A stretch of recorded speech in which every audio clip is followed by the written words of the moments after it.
Pakistan is hitting back in this war of words. One of the country's most prominent politicians is the opposition leader, Imran Khan.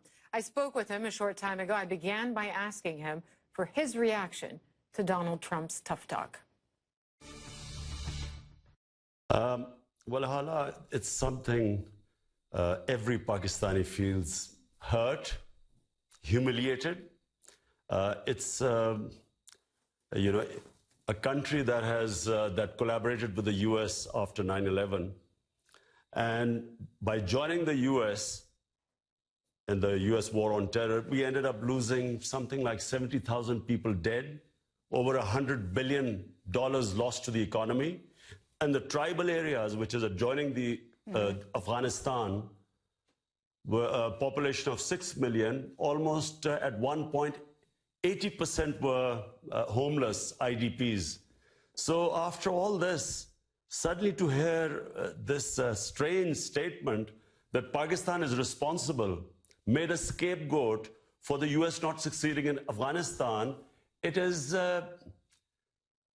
I just have to say that it is deeply painful for all of us. So you don't acknowledge that Pakistan is turning a blind eye sometimes, the government itself? I spoke to Zalmay Khalilzad, the former American ambassador to Afghanistan. He said it's not true. The government knows where these extremist groups are. This is what he said, that essentially they're not just in these tribal zones, but in the big cities themselves, if you could listen. In fact, the leadership of the Taliban are in the city of Quetta, or other leaders are in places like Peshawar, big cities of Pakistan. Yes, of course, when they come across the border, they cross areas that are tribal, but the government of Pakistan knows where these people are. So you have former ambassadors like Khalilzad saying the government knows exactly where these people are and they're just turning a blind eye. So number one, why does he not tell this to the Pakistani government or the military, which keeps asking them to tell them where these people are? Because they seem to know, Zalmay Khalilzad seems to know. Number two, Hala, is this plausible? That there were 150,000 NATO troops in Afghanistan, over 100,000 American troops, one of the mightiest military machine in the history of mankind.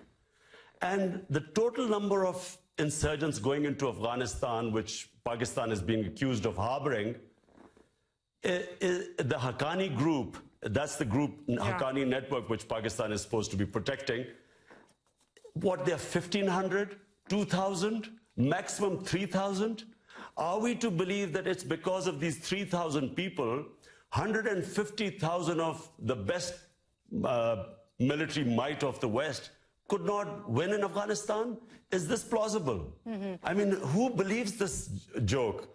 So what is there? In the end, is this what they've got? They blame Pakistan for not being able to succeed in Afghanistan? Well, Donald Trump has even said, has even implied in his speech that aid, that assistance, economic and military, to your country, Pakistan, could be at risk, he implied, unless the government of your country does more to tackle these extremists. In my opinion, Pakistan has been the biggest collateral damage in this Afghan adventure. It was ill thought out. There was no definite aims. They never tried a proper political solution in Afghanistan. There was bombings and killings. And to blame Pakistan at the end, who is the biggest sufferer of this war? Which country has lost 70,000 people going in to help the Americans in Afghanistan? And when they talk about loss to the economy, it's over $100 billion. I mean, the government has come up with the statistics. But you'd be okay with some of this U.S. aid being suspended if, in fact, Donald Trump goes down that road? You'd be okay with that? I would certainly recommend it to our government. I'm in the opposition. I would recommend that we could do without this aid. We are much better off staying out of Afghanistan.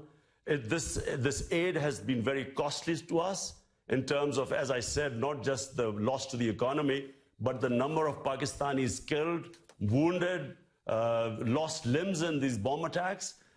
We would do without this aid. You do admit, though, that your country has a terrible problem with some of these groups that carry out horrific attacks. Just a few months ago in Lahore, 80 people killed in a single attack.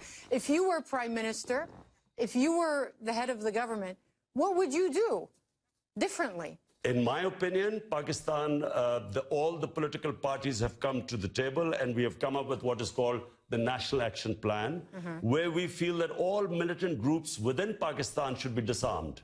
So this is a consensus reached in Pakistan after all this bloodshed. And that's really the way of going about it, because the legacy of the 80s has to be brought to an end. And only the government should have monopoly of arms. One last thing, a message to Donald Trump. I mean, you heard what he had to say about your country. You heard what he had to say about his strategy for Afghanistan, your neighbor. What would you tell him? What would your advice be? I would say that this is a deeply flawed policy. It's more of the same. If he's going to send more troops, what are these troops going to do, which 150,000 NATO troops could not do? And I feel that his stated policy of killing the enemy, I mean, that's what they've been doing for all this while. I think they should change policy. They should engage the neighbors. That means China, Russia, and Iran. And they should try and form a government of consensus. And actually, the US should think of leaving Afghanistan. Because as long as there are troops in Afghanistan, there's always going to be a problem. If they can do it simultaneously, get the neighbors on the same table, bring them on a dialogue with the Taliban, and then have a withdrawal, and at the same time, a government of consensus is set up in Afghanistan. To me, this is the only solution. Do you see yourself as having a clearer path to becoming prime minister? I know you're in the opposition now, but Nawaz Sharif was removed a few weeks ago. How do you see the next few months playing out for you in terms of that ambition? Well, I'm, a sportsman. My training is as a sportsman, so I'm always optimistic. I always think I'm going to win. And I do feel this time that this is our time, this coming election. Whenever it is, we think it'll be the end of this winter. And I think we have a very good chance of winning the elections. You see yourself as Prime Minister of Pakistan? Well, if we win the elections, hopefully.